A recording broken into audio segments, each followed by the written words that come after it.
देखो अब हम बात करेंगे most important topic of this chapter, law of conservation of momentum. अभी हमने थर्ड लॉ ऑफ मोशन के अकॉर्डिंग क्या जाना, every action has equal and opposite reaction. उसी तरह law of conservation of momentum क्या बोलते हैं, law of conservation of momentum बोलते हैं the total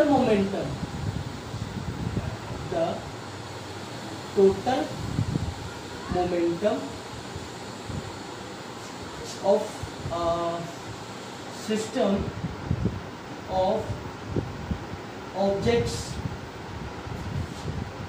remains conserved before and after the collision of the objects। ये कोलिजन की बात कहाँ से है?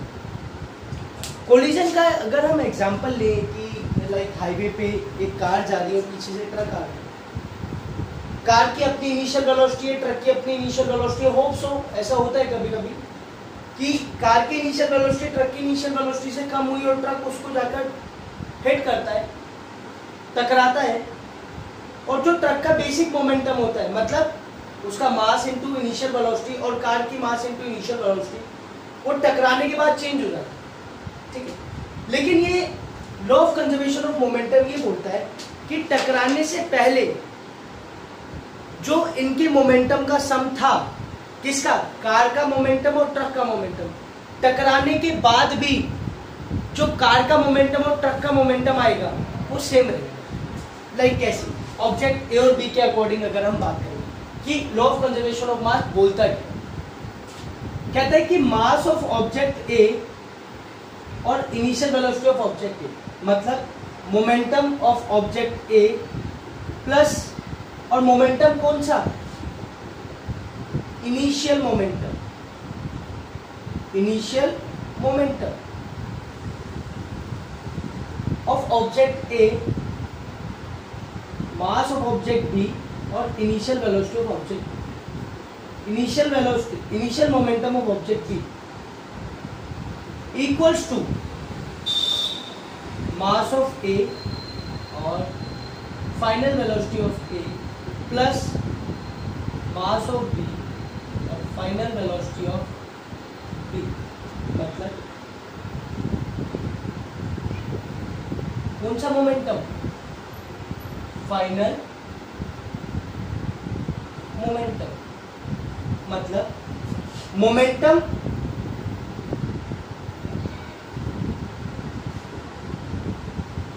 बिफोर कोलिजन इक्वल्स टू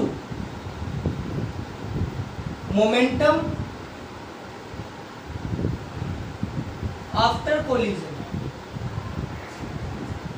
अभी कोलिजन की कंडीशन हमें कैसे पता लगेगी, वो देखो यहां पर ध्यान से,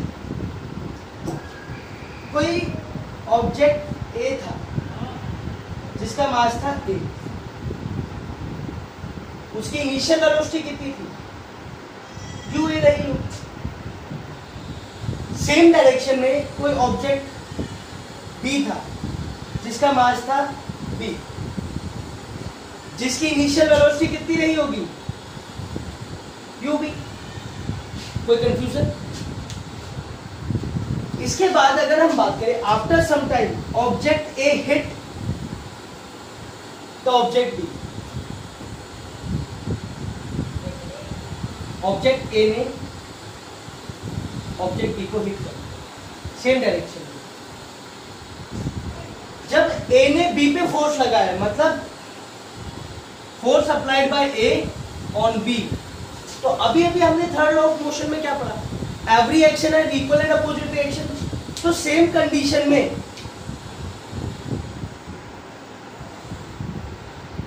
फोर्स अप्लाइड बाय बी ने, तो बी भी तो ए पे फोर्स लगाएगा। अभी हमने क्या पढ़ा था, एवरी एक्शन है equal and opposite reaction, but they are moving in the same direction. Initial momentum क्या था इनका, एम ए यू ए, इसका इनिशियल मोमेंटम क्या था, एम बी यू बी। टकराए, दोनों सेम डायरेक्शन में एक दूसरे से हिट करा, हिट करने के बाद दोनों की वेलोसिटीज में चेंजेस आए, फिर क्या कंडीशन बनी,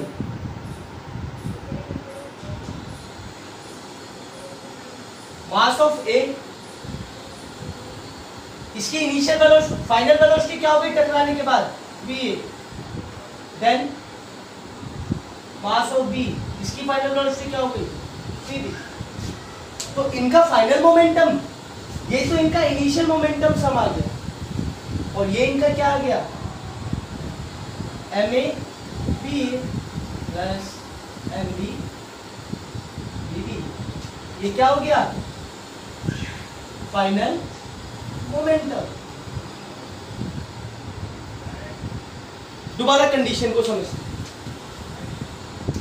according to law of conservation of momentum ये बोलता है कि अगर कोई दो object moving in the same direction, they have some initial momentum, दोनों का अपना अपना मोमेंटम होगा। अगर वो एक दूसरे टकरा जाए, दोनों एक दूसरे टकरा जाए, तो टकराने के बाद जो उनका मोमेंटम होगा, उसका जो सम होगा वो किसके बराबर रहेगा, उनके इनिशियल मोमेंटम के सम के बराबर। ये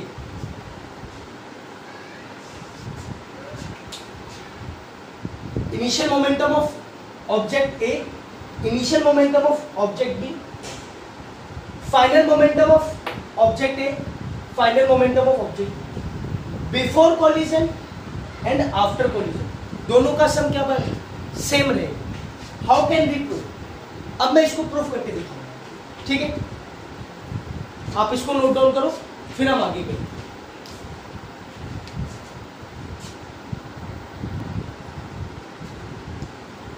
देखो हमने अभी क्या देखा कि इनिशियल मोमेंटम का सम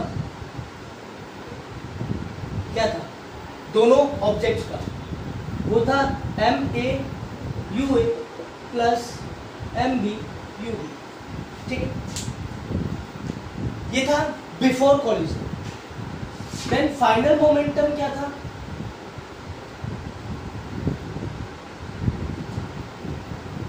M A V A plus M B V, after collision. और according to law of conservation of momentum they both are equal, before and after जो भी मोमेंटम का समय वो इक्वल रहेगा according to law of conservation of momentum. अब देखो ये ऑब्जेक्ट ए था और ये ऑब्जेक्ट बी था, force applied by A on B, A on B, या मैं इसको सेम कलर से लिख देता हूं ताकि आप कंफ्यूज ना हो, force applied by A on B, और यहां पर minus force applied by B on A. Third law of motion क्या बोलता है, every action and equal and opposite reaction, मतलब जितना फोर्स ए ने ए ऑन बी पर लगाया है उसका ऑपोजिट बी ऑन ए पर लगा रहा है। क्लियर है?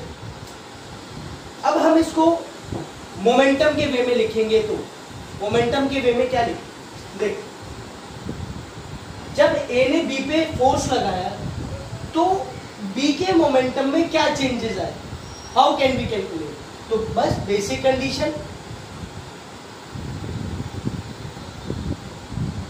मास ऑफ बी टकराने final velocity minus initial velocity, कितना टाइम लगा, टी टाइम, इक्वल्स टू जब बी ने ए पर फोर्स लगाया, जब बी ने ए पर फोर्स लगाया तो ए के मोमेंटम में क्या चेंजेस है, तो हम ए के मोमेंटम के अकॉर्डिंग बात करेंगे, तो ये आ जाएगा mass of A final velocity of A minus initial velocity of A upon T. कुछ कंफ्यूजन? अब देखो both the values are same, तो टी से P को हम रिमूव कर देंगे। ठीक, अब देखो MBVB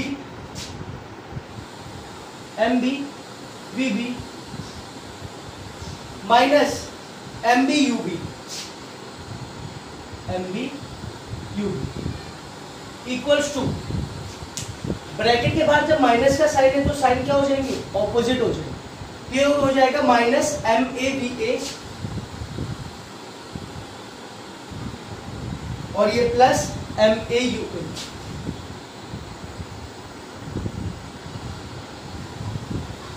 ठीक है, ये जो नेगेटिव साइन है इनको ऑपोजिट डायरेक्शन में ले जाके हम पॉजिटिव बना देंगे। तो ये इधर आ जाएगा, तो ये क्या हो जाएगा, या मैं इसको ब्लू पेन से लिख देता हूँ ताकि इनिशियल और फाइनल में आपको कंफ्यूजन ना हो। तो ये हो जाएगा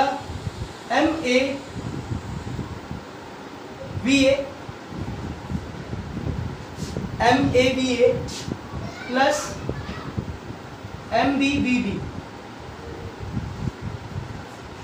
आ गया। MA ये इधर लेकर आ गया, MAVA प्लस MBVB, और इनिशियल क्या था, MAUA plus MBU। Hence proof, ये क्या था, final momentum equals to initial momentum, या हम बोल सकते हैं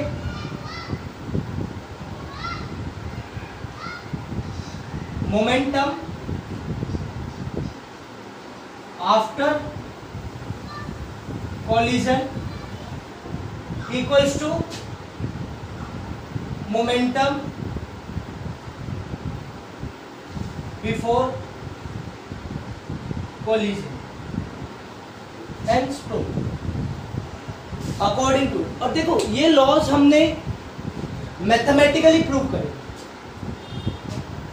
ठीक है। तो यहां पर according to law of conservation of momentum हमें पता लग गया कि final momentum equals to initial momentum आएगा। कारों के टकराने से पहले का मोमेंटम, कारों के टकराने की बात का मोमेंटम। फटाफट इसको नोट डाउन करो, इस पे बेस्ड न्यूमेरिकल्स करते हैं जो इस चैप्टर से मैक्सिमम आते ही आते, ठीक है।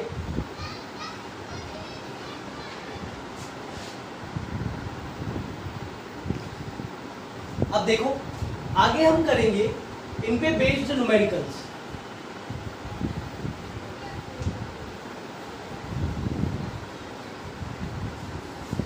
न्यूमेरिकल किस तरह के आते हैं, देखो इसमें बहुत सिंपल न्यूमेरिकल्स आते हैं। अगर आपको law of conservation of momentum basically समझ में आ गया तो आप आसानी से न्यूमेरिकल कर पाओगे।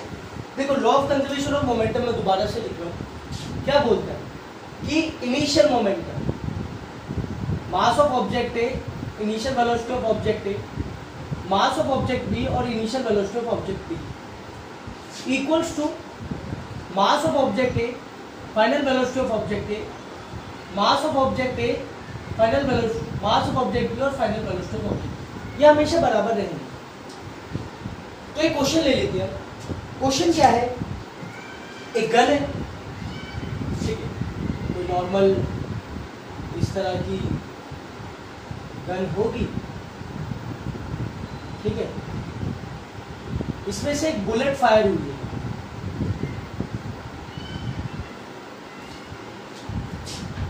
इस गन का जो मास है वो है 5 kg। तो ये एक गन है, गन का जो वेट है वो लगभग 5 kg है, ठीक है। एक गन से बुलेट को फायर करा गया, तो जो बुलेट का वेट है वो है 0.25 ग्राम, ठीक है। यहां पर दोनों में कंडीशंस देखो क्या, दोनों की इनिशियल वेलोसिटी, गन की इनिशियल वेलोसिटी 0 है क्योंकि गन तो अपनी पोजीशन पे है, और बुलेट की भी इनिशियल वेलोसिटी क्या है, ये भी 0। लेकिन जब बुलेट फायर करी गई, जब उन्होंने बुलेट को फायर करा तो उन्होंने ये पूछा कि बुलेट की जो वेलोसिटी बनी, फाइनल वेलोसिटी बनी बुलेट, वो बनी कितनी 500 मीटर पर सेकेंड। क्वेश्चन में उसने गिवन दिया। वहीं पर फाइनल वेलोसिटी ऑफ गन उसने पूछा है कि गन की फाइनल वेलोसिटी रिकॉइल में कितनी बनी। अब देखो अकॉर्डिंग टू क्वेश्चन अगर हम बात करें तो सबसे पहले ये हमें 500 मीटर पर सेकेंड दिया हुआ है, ठीक है। इन कंडीशंस को ध्यान से देखो पहले, ठीक है। यहां पर अगर हम बात करें कि mass of gun 5 kg, mass of bullet 0.25 ग्राम, अगर हम केजी में कन्वर्ट करेंगे तो डिवाइडेड बाय 1000 कर देंगे, तो ये कितना हो जाएगा, डिवाइडेड बाय 1000 करने 0.25